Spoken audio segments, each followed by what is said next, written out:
Important ये कि fourth part is also related to paraduodenal recesses, because ये यहाँ से निकलेगा, पेरिटोनियम के बाहर आ रहा है ना terminal portion of the fourth part. अब ये बाहर आएगा, जूजिनम से कंटिन्यू होगा, और वो जूजिनम में मेसेंट्रिक कवर्ड ऑर्गन है, वहाँ से मेसेंट्री उठ रही, तो उस जगह पे जो ओपनिंग है यहाँ पे, उसके साइड्स में इधर इधर नीचे ऊपर, what happens is the parietal peritoneum sinks inside. So इधर आ जाएगा रेट्रोडुडेनल रिसेस, इधर जाएगा paraduodenal recess, superior duodenal recess, inferior duodenal recess, pancreaticoduodenal recess, बहुत सारी रिसेस छोटे छोटे बन जाते हैं।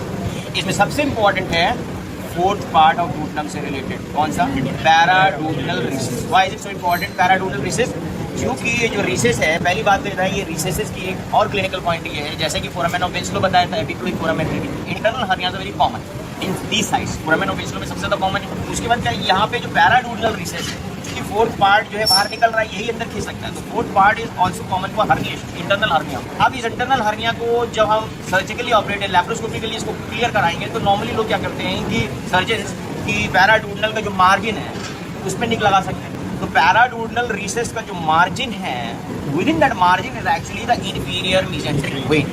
So inferior mesenteric vein runs along the margin of the paraduodenal recess. So that has to be taken care while releasing the internal hernia due to this fourth part of the duodenal roots can also move inside. तो जब हमको release करेंगे hernia को, we have to take care कि paraduodenal recess के वो margin को cut ना कर दें, वरना inferior mesenteric vein कट जाए. Ascending branch of left colic artery. Cut जाने से बचाना है.